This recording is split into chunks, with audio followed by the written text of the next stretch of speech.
লোকে আমায় ভালোই বলে, দিব্যি চলনসই। দোষের মধ্যে একটু নাকি মিথ্যে কথা কই।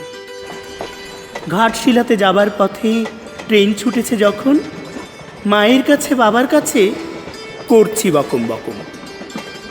হঠাৎ দেখি মাঠের মধ্যে চলন্ত সব গাছে এক এক রকম ভঙ্গি ফোটে, এক এক রকম নাচে।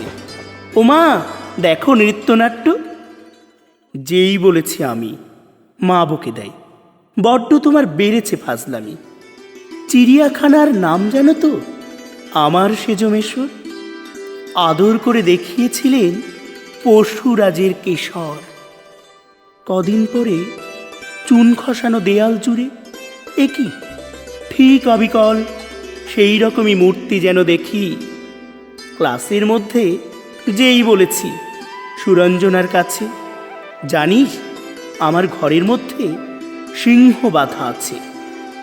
শুনতে পেয়ে দিদিমণি অমনি বলেন, শোনো, এসব কথা আবার যেন না শুনি কক্ষনো।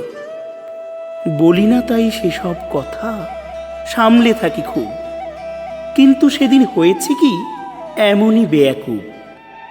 আকাশ পারে আবারও চোখ গিয়েছে আটকে। শরৎ মেঘে দেখতে পেলাম রবীন্দ্রনাথকে।